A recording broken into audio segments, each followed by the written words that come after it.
청주고등학교 1학년 친구들 안녕하세요. 한국사 선생님입니다. 지난 영상에서 우리는 동학농민운동의 전개 과정과 그 영향에 대해 살펴보았습니다. 그런데 1894년 동학농민운동이 일어나던 당시에 이제 중앙정부에서는 또 다른 사건이 발생하고 있었는데요. 바로 오늘 살펴볼 갑오개혁입니다.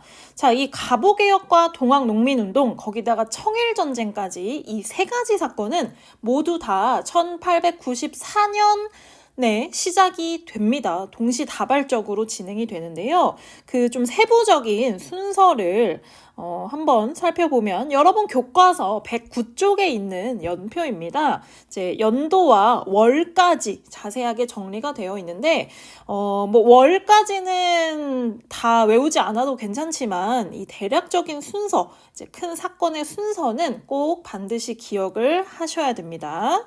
자, 먼저 한번 살펴볼게요. 1894년 1월에 이제 고부 농민 봉기를 시작으로 1893년 3월에 동학농민운동이 시작이 됩니다. 자, 그리고 이때 이제 정부의 지원 요청을 받은 청나라 군대가 조선에 들어오게 되고요. 이 소식을 들은 일본 역시 조선에 군대를 보내게 되죠. 청나라의 지원비만 요청했는데 일본까지 같이 들어오니까 조선에서는 이것은 안 되겠다 해서 양국에 이제 철수 요청을 하고 동학농민군과는 전주화약을 체결해서 그동안 너희가 원했던 개혁을 우리 정부도 이제는 실제로 실시하겠다라는 약속을 하게 됩니다. 자, 그런데 이제 동학농민운동이 잘 마무리가 됐음에도 불구하고 일본은 이제 군대를 끌고 돌아가지 않고 오히려 경복궁을 침범하고 갑오개혁을 강요하게 됩니다. 그리고 청나라의 함대를 기습 공격해서 청일전쟁을 일으키게 되는데요. 이 소식을 들은 농민군이 제2차 동학농민운동을 일으키게 됩니다. 자, 청일전쟁의 결과 일본이 청나라에게 승리를 하고요. 시모노세키 조약을 체결했죠. 자, 근데 이 시모노세키 조약의 중요 내용 중에 하나가 랴오둥반도를 일본에게 넘겨준다라는 내용이었습니다. 그런데 이것을 이제 탐탁치 않게 여겼던 러시아를 중심으로 프랑스, 독일이 일본에게 랴오둥반도를 다시 청나라에게 돌려줄 것을 강요하게 됩니다. 이 사건을 우리가 삼국 간섭이라고 한다고 했죠. 자, 조선 입장에서는요, 그동안 약간 우리의 든든한 형님이자 황제의 나라였던 청나라가 그동안의 오랑캐라고 생각했던 일본에게 전쟁에서 패배를 한 것도 직접 눈으로 목격했고요. 또 우리는 일본의 강요에 의해서 개혁을 또 추진을 하게 됐고요. 이런 상황에서 일본의 세력이 점점 더 커지는 걸 견제하기 위해서 우리가 새롭게 손잡은 상대가 바로 러시아였습니다. 그래서 삼국간섭 이후부터 조선은 칠러 정책을 추진을 하게 되는데요. 그 칠러 정책을 이끌던 중심 인물이 바로 명성황후였습니다. 일본은 조선이 러시아와 친하게 지내는 걸 당연히 달갑게 여기지 않았겠죠. 그래서 칠러 정책의 중심 인물이었던 명성황후를 시해하는 극단적인 사건을 일으키게 됩니다. 바로 을미사변이죠. 자, 을미사변 이후에 신변의 안전의 위협을 느끼고 있었던 고종은요, 러시아 공사관으로 피신을 하게 됩니다. 그것이 바로 아관 파천. 자, 요 시기까지 1894년 7월부터 1896년 2월까지 갑오개혁이 일어나게 되는데요. 갑오개혁 역시 시기를 단계별로 나눠서 살펴볼 수 있습니다. 먼저 1기, 갑오개혁의 1기는요, 1894년 7월부터 12월까지 진행이 되는데요. 군국기무처를 중심으로 개혁이 진행이 됩니다. 갑오개혁이 크게 1차, 2차, 3차에 걸쳐서 개혁이 진행이 되는데 사실 가장 중요하고 큰 틀의 개혁은 이 1기 시기에 진행이 된 것으로 볼 수 있어요. 특히 이 시기 1894년 7월부터 12월은 일본이 아직 청일전쟁에 한창 이제 빠져들고 있었을 때였기 때문에 이제 조선의 개혁을 강요해서 시작을 하긴 했지만 개혁의 내용까지 세세한 면까지는 간섭하지 않았기 때문에 조선 정부가 좀 자율적으로 개혁을 진행할 수 있었습니다. 자, 그런데 이제 2기로 넘어가면요. 1894년 12월부터 1895년 7월까지 이 기간을 갑오개혁 2기로 나눠볼 수 있는데 이때는 청일전쟁이 완전히 끝난 것은 아니지만 거의 일본이 승리에 다다르고 있는 상황이었습니다. 그래서 일본 역시 자 이제 청일전쟁의 승리는 머지않았으니까 이제 조선에 좀 제대로 간섭을 해야겠다 해서 일본의 내정 간섭이 이제 강화되는 때가 이제 2차 갑오개혁 때고요. 청일전쟁이 끝난 직후에 삼국 간섭 이후에 요 시기 1895년 7월부터 8월 요 짧은 한 달간의 기간 동안은 삼국 간섭 이후에 정부가 이제 일본을 견제하기 위해서 친러 정책이나 또는 친미 정책을 펼치고 있었을 때였습니다. 자, 그런데 이걸 막기 위해서 극단적으로 1895년 8월에 명성황후를 시해하게 되잖아요. 그리고 나서 바로 4기 1895년 8월부터 1896년 2월 아간파천 직전까지가 이제 3차 갑오개혁 기간인데요. 이 기간을 또는 을미개혁이라고도 부릅니다. 1895년이 을미년이기 때문에 을미개혁 기간이고요. 여기에 이제 많은 백성들이 반발을 하게 됩니다. 뒤에서 살펴보겠지만 명성황후 시해 사건도 있고요. 또 을미개혁의 주요 내용 중에 하나가 단발령이었습니다. 이 단발령에 반발해서 많은 양반들이 의병을 일으켜서 일본에 이제 반발했던 이런 기간을 4기로 간단하게 나눠보았습니다. 자, 이제 좀 자세한 내용을 학습지로 살펴볼 텐데요. 여러분 학습지 11쪽이고요. 교과서는 114쪽입니다. 자, 먼저 이 갑오개혁이 시작됐던 시기에 일본이 경복궁을 점령하고 이제 개혁을 조선 정부에 강요를 하게 됩니다. 그런데 조선 정부 역시 동학농민운동이 일어난 상황이었기 때문에 정말 이제 정치에 변화가 필요하구나. 농민들의 요구를 들어줘야겠구나. 그것을 실현하기 위해서 실제로 당시에 교정청이라는 기구를 설치해서 개혁을 진행하고 있었어요. 그런데 일본이 이 교정청을 폐지하고 군국기무처를 설치합니다. 그래서 이제 1차 갑오개혁의 중요 핵심 기구 역할을 하게 되는 것이죠. 군국기무처가. 자, 군국기무처가 실시한 이제 갑오개혁의 내용 보시면요. 1차 갑오개혁 주요 내용을 보시면 일단 이때가 이제 벌써 청일전쟁이 발생한 직후잖아요.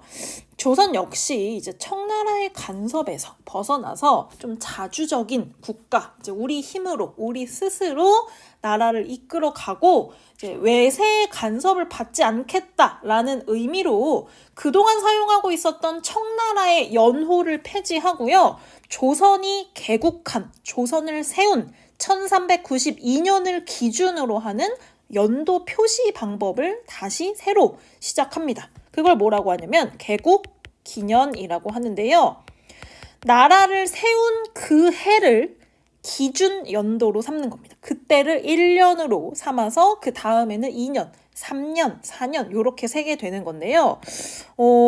쉽게 말하면 이렇게 계산을 할 수 있겠죠. 1392년 조선을 건국한 1392년을 기원으로 연도를 표시하는데요. 자, 그러면 이제 문제를 하나 내겠습니다. 잘 푸실 수 있나 한번 볼게요. 1392년이 1년이라면 갑오개혁이 시작된 1894년은 개국을 기준으로 한다면 몇 년일까요? 지금 막 숫자를 계산하는 소리가 들립니다. 몇 년이냐면 503년이 됩니다. 개국을 기준으로 503년 이렇게 연도를 세는 것이죠. 우리가 올해 2021년이잖아요. 근데 2021년이 있으면 1년도 있을 거 아니야. 1년부터 1년, 2년, 3년, 4년 세서 2021년이 온 거잖아요. 그 기준을 우리는 이제 기원이라고 이야기를 하는데요. 기독교의 영향을 받아서 예수의 탄생을 기준으로 삼는 해의 시간 계산법이죠. 조선은 1392년을 1년으로 삼았다. 이렇게 생각하시면 됩니다. 그래서 국가의 자주성을 표방하게 되고요. 그 다음에 왕실과 정부의 사무를 분리하고 왕의 권력을 좀 약화시키고 신하들의 권력을 좀 강화시키기 위해 이런 방법을 선택합니다. 사실 조선같이 이제 왕정 체제에서는 왕이 곧 국가이고 왕은 이제 두 세력에 걸쳐서 있는데요. 왕실의 가장 큰 어른, 왕실의 중심이기도 하고요. 조선의 국왕은 또는 조선이라는 국가, 행정부의 수장이기도 합니다. 그러다 보니까 동시에 이런 이제 자리에 있다 보니까 왕에 관련해서 왕실의 일과 정부의 일이 자꾸 섞이게 되는 거예요.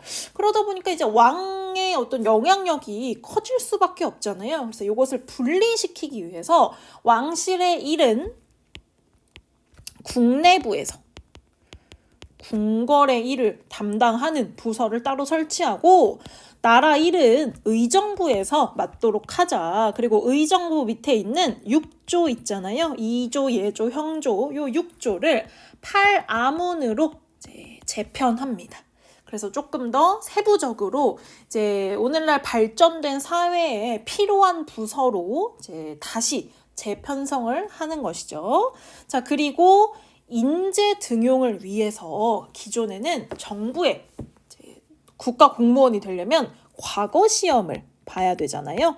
그런데 이제 과거 시험을 폐지하고 이제 새로운 시험 제도를 적용합니다. 오늘날 이제 공무원이 되기 위해서 뭐 9급 행정공무원 시험을 본다거나 7급 행정공무원 시험을 보듯이 이때 이제 과거 시험, 유교 경전에 대한 시험이 아니라 국문, 한문, 산술, 국내 정책, 외국 사정, 논술까지 이렇게 6과목을 기본으로 하는 이제 공무원 시험이 이때부터 새롭게 시작이 됩니다. 그리고 이제 나라의 치안을 담당하는 경찰 제도를 시행하는데요. 이 경찰 제도를 담당하는 기관으로 경무청을 설치하게 됩니다. 자, 그리고 이제 나라의 돈을 관리하는 국가 재정은요. 탁지아문에서 일원화를 합니다. 요게 중요한데요. 국가 재정을 어디서 만든다고요? 탁지아문에서.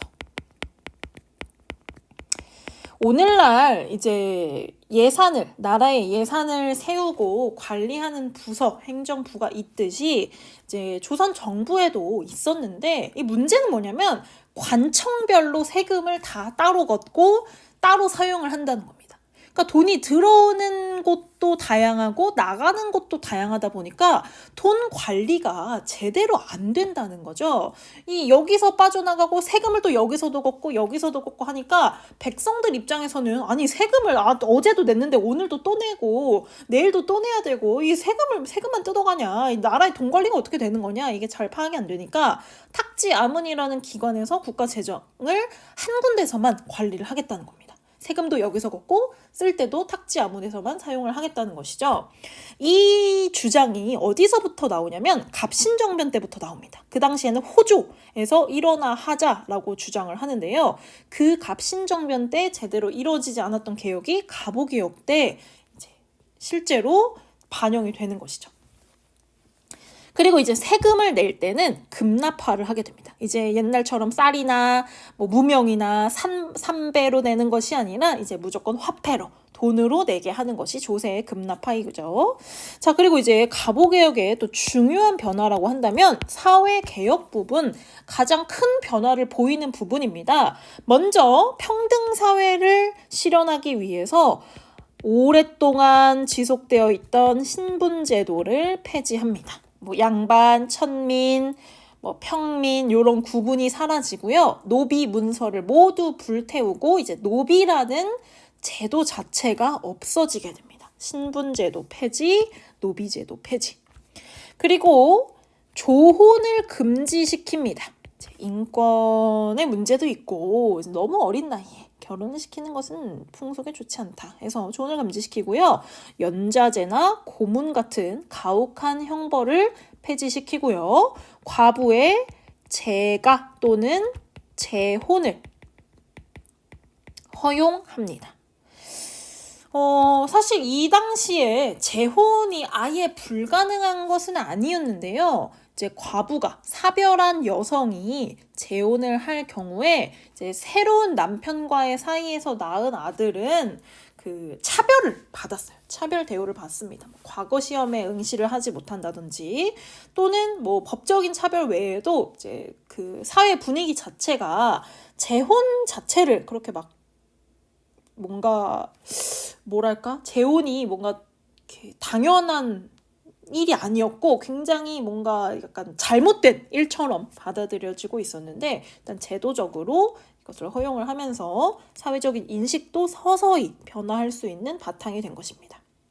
자, 2차 가보개혁. 2차 가보개혁 당시에는요, 이제 청일전쟁의 승세를 잡은 일본이 내정 간섭을 본격화하게 됩니다. 여기 밑에 있는 2기에 해당되는 부분이죠. 자, 개혁 내용 보시면요. 군국기무처의 개혁을 계승해서 홍범 14조를 발표하는데요.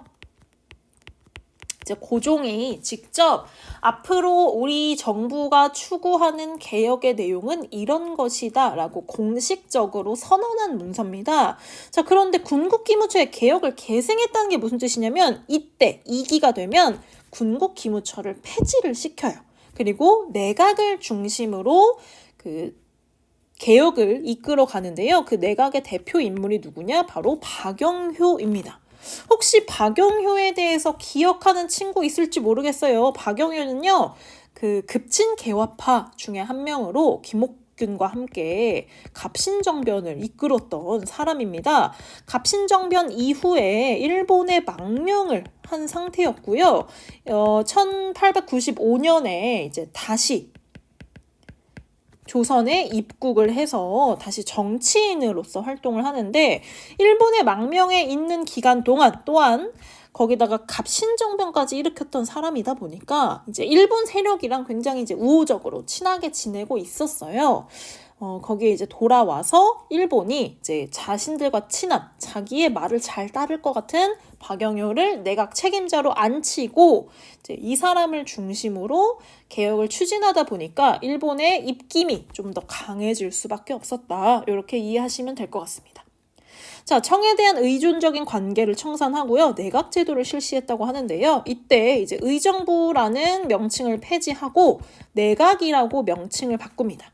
그리고 의정부 밑에 있던 8아문을 7부로 개선을 하게 되고요. 그 다음에 이제 지방제도를 개편해서 전국에 8개 도로 나누었던 것을 23개의 부로 나누어서 지방행정을 관리하게 되고요. 지방에는 재판소를 설치해서 지방의 담당자인 수령이 사실 이전에는 마을에서 억울한 일을 당하거나 이제 뭐 형사 사건이 발생하면 사또한테 찾아가서 이제 나의 억울함을 풀어달라 이제 사또가 이제 그 재판까지 하잖아요. 그런데 그 사또의 재판권 그 사법권을 분리시켜서 이제 사또를 찾아가는 것이 아니라 지방의 재판소, 법원에 가서 재판을 받을 수 있게 수령의 권한을 약화시킨 겁니다. 그리고 이제 교육제도로는 교육 입국 조서를 반포해서 이제 근대적 교육 제도를 마련하는데요. 사실 이전에 조선의 교육기관이 있었죠. 뭐 성균관이라던가 뭐 지방에는 향교도 있었고 또 서원도 있었는데 소수의 일부 양반들 출신이나 또는 경제적으로 여유가 있는 사람들을 대상으로 한 교육이었다면 이제는 전 국민을 대상으로 하는 근대적 교육을 이제 시작하기 위한 그 제도를 마련한 것입니다. 그래서 이 교육 입국 조서를 바탕으로 소학교 관제라던가 한성 사범학교 관제를 만들어요.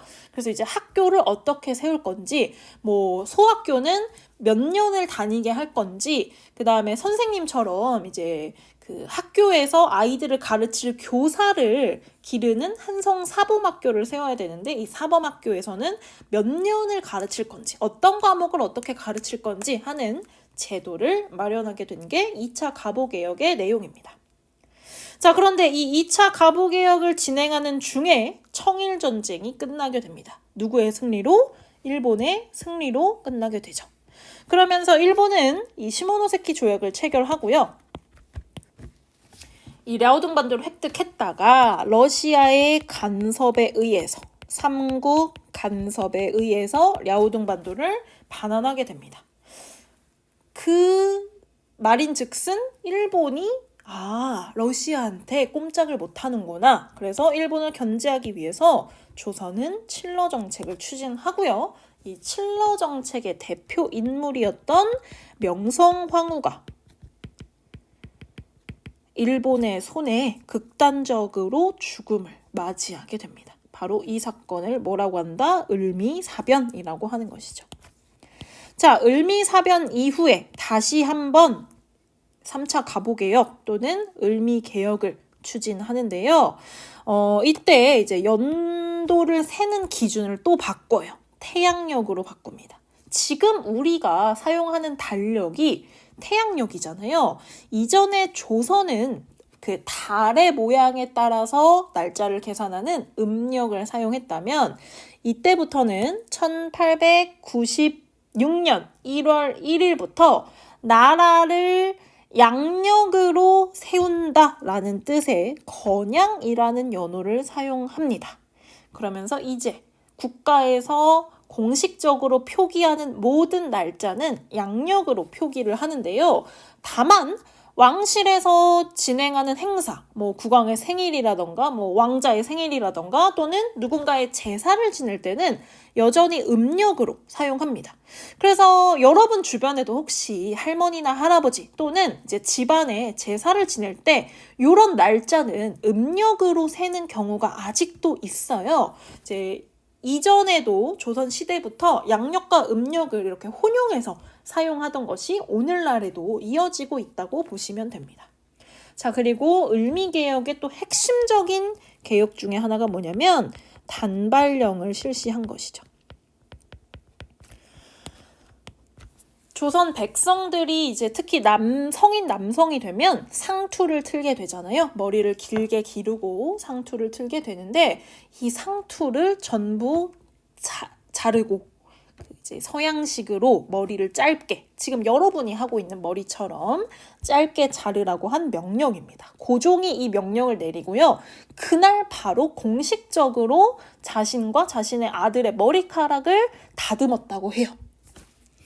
그리고 이제 그 다음 날부터 이제 정부의 고위 관료를 중심으로 단발령을 실시하는데요. 뭐 그들은 이제 국왕의 명령을 직속으로 따르는 신하들이기 때문에 어쩔 수 없었겠지만, 백성들은 정말 난리가 납니다.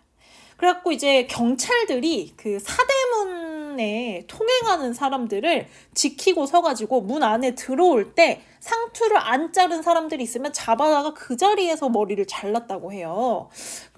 그래갖고 이제 특히 양반들을 중심으로 이 반발이 굉장히 많이 일어납니다. 거기다가 당시 을미사변이 일어난 지 또 얼마 안 됐잖아요. 그래서 이 단발령과 을미사변에 반발해서 을미의병이 일어나는데요. 이 을미의병이 일어나자 정부에서는 이제 당시 그 양반들의 어떤 상징적인 인물, 중심 인물이었던 최익현에게 네가 좀 먼저 자르면 그 너를 존경하는 양반들이 최익현도 잘랐는데 나도 잘라야겠다라고 마음을 먹지 않겠냐라고 하면서 최익현을 회유하려고 했다고 해요. 그런데 최익현이 그 자리에서 거절을 하면서 내 목은 자를 수 있어도 내 머리카락은 자를 수 없다라고 하면서 굳은 의지를 드러냈다고 합니다. 자, 이 을미의병은 뭐 고종의 명령으로 다행히 좀 잦은 해산을 하게 되는데요. 하지만 이제 고종 역시 마음이 편치 않았겠죠. 개혁을 시행했는데 백성들은 이렇게 크게 반발하고 자신의 부인이었던 이제 조선의 국왕의 부인 왕비는 일본인의 손에 이렇게 지금 살해를 당한 상태잖아요. 그래서 1896년에 러시아 공사관으로 피신을 하게 됩니다. 이 말인즉슨 조선에 대한 일본의 영향력은 약화됐고 러시아의 영향력은 강화됐죠. 그러면 조선을 두고 이제 러시아와 일본이 경쟁을 하게 되고요. 이 러일의 경쟁은 뭘로 이어진다? 러일 전쟁으로 이어지게 됩니다.